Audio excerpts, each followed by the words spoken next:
ভয়ঙ্কর প্ল্যান সাজিয়ে রাহিকে নিজেই মৃত্যুর মুখে ঠেলে দিল তিতলি। শেষমেশ তিতলির ফাঁদ থেকে রাহিকে প্রাণে বাঁচাল রাহুল। শুধু তোমারই জন্য ধারাবাহিকে দেখা যায় রাহুল এবং রাহি দুজনেই যখন হাতে হাত মিলিয়ে পুজোর বাজার করতে থাকে, সেটা দেখে জ্বলে পুড়ে মরতে থাকে ওই তিতলি। তিতলি ভাবতে থাকে, না না, আমি কিছুতেই ওদেরকে ভালো থাকতে দেব না। রাহুল এবং দিদিভাই দুজনেই মিলেই আমার সাথে নাটক করেছে, এবার এদের দুজনকে আমি শিক্ষা দিয়েই ছাড়ব। বাজার শেষ করে রাহুল এবং রাহি দুজনেই দোকান থেকে বেরিয়ে পড়ে। রাহি ভাবতে থাকে, মা এভাবে ফোন করল, আচ্ছা মাকে একটা ফোন করি তো। বলেই রাহি তার মাকে ফোন করার জন্য রাস্তার ওপর চলে আসে, আর রাস্তার ওপর দাঁড়িয়ে রাহি তার মাকে ফোন করতে থাকে। অন্যদিকে এই সুযোগটাই কাজে লাগাতে থাকে তিতলি।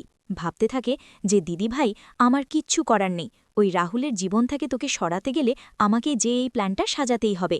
ওই রাহুলের মতো ছেলেকে আমি শিক্ষা দিয়েই ছাড়ব, কিচ্ছু পাবে না, ওকে আমি নিঃস্ব করে ছাড়ব।